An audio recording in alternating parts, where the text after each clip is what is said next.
अस्सलाम वालेकुम everyone and welcome to another video.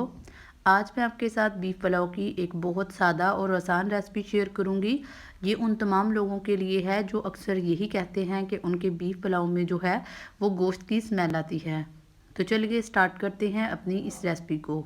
सबसे पहले मैंने लिया है बीफ जो है वो मैंने 1 kg लिया है। आपने इसको अच्छी तरीके से वॉश कर लेना है। ठीक है जी। वॉश करने के बाद हम एक प्रेशर कुकर लेंगे और इसमें डालेंगे अपने बीफ को। यहाँ पे मैं आपको एक बात बताती चलूँ कि आपने वही बीफ लेना है जिसके साथ थोड़ी बहुत चर्बी हो। इसके बाद हम इसमें डालेंगे जी लहसुन और प्याज। प्याज जो है वो मैंने 1 डाला है, लहसुन की मैंने 2 गठियाँ ऐड की हैं। इसके बाद मैंने इसमें 1 चम्मच नमक डाला है और साथ ही साथ मैंने हाफ चम्मच जो है इसमें काली मिर्च डाली है। इसके अलावा कुछ खड़े मसाला जार जो हैं वो मैंने इसमें ऐड किए हैं, जिनमें तेज़पत्ता, बादियान का फूल, मोटी इलायची, लौंग और काली मिर्च है। इसके बाद हम इसमें डालेंगे जी 3 गिलास के लगभग पानी। पानी को डालने के बाद मैंने तकरीबन इसको आधा घंटा जो है वो वेट लगवाया है। आधे घंटे के बाद मैंने प्रेशर कुकर खोला तो कंडीशन आपके सामने है। मैं आपको एक बोटी तोड़ के दिखा रही हूँ कि जो गोश्त है वो बहुत ही अच्छे तरीके से गल चुका है। गोश्त बिल्कुल इसी तरह गला होना चाहिए कि आप इसकी बोटी को तोड़ें और ये जो बोटी है वो अलहदा हो, मगर इसकी जो शक्ल है वो ख़राब नहीं होनी चाहिए। अब हम क्या करेंगे, हम लेंगे एक पतीला और उसमें डालेंगे हम चर्बी।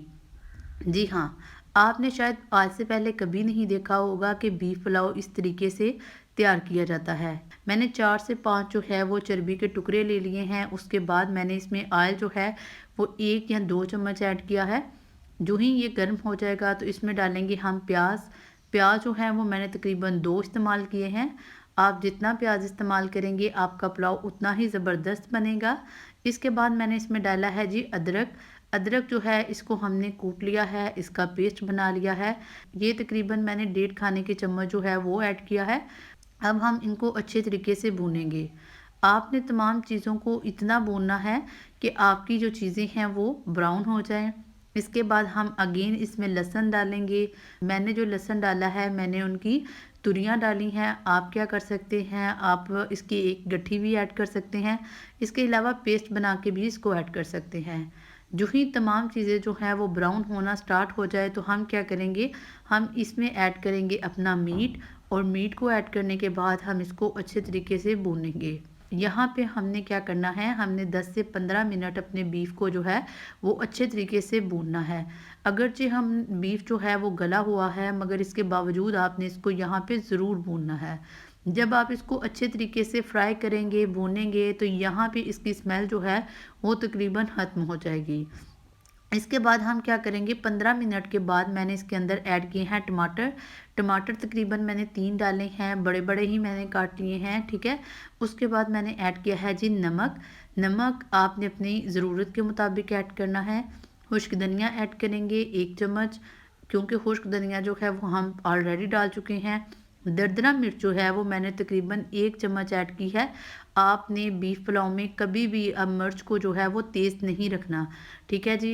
बीफ पुलाव जो है असल में वही खाने वाला होता है जिसमें मिर्च मसाले जो हैं वो बिल्कुल कम हो, क्योंकि गोश्त की तासीर जो है वो थोड़ी गर्म होती है। तो जो ही हम मिर्च मसाले तेज़ करते हैं तो ये खाया नहीं जाता। तमाम चीज़ों को हमने अच्छे तरीके से भून लेना है। तकरीबन मुझे 10 मिनट लगे थे इन तमाम मसाला जात को भूनते हुए। ठीक है। जो ही हमारा जो गोश्त है वो घी से अलहदा हो जाए तो हम डालेंगे पानी। पानी आपने अपने चावलों के मुताबिक लेना है। चूँकि मैंने यहाँ पे 2 गिलास जो हैं वो चावल लिए हैं तो मैं इसमें 4 गिलास पानी ऐड करूँगी। पानी को ऐड करने के बाद हम इसको 5 मिनट के लिए उबलने देंगे और उसके बाद हम डालेंगे इसमें चावल। ठीक है जी। चावलों को डालने के बाद आपने क्या करना है, तेज़ चूल्हे पे इसको पकाना है और आपने इसका ढक्कन जो है वो कवर नहीं करना। ठीक है जी। अब हम क्या करेंगे, आप देख सकते हैं दम की कंडीशन आ चुकी है और अब हम इसको लगाएंगे दम पर। ठीक है जी। दम हमने आपने बीफ पुलाव को दम जो है वो 10 मिनट का लगाना है, बिल्कुल हल्की आंच पे लगाना है। तो एंड पे जो है वो हमारी लाइट चली गई थी, आप देख सकते हैं। अल्हम्दुलिल्लाह अल्हम्दुलिल्लाह बीफ पुलाव जो है वो बहुत ही ज़बरदस्त रेडी हो चुका है। मुझे उम्मीद है कि आपको वीडियो अच्छी लगी होगी। वीडियो अच्छी लगी हो तो वीडियो को लाइक, शेयर और चैनल को ज़रूर सब्सक्राइब कीजिए।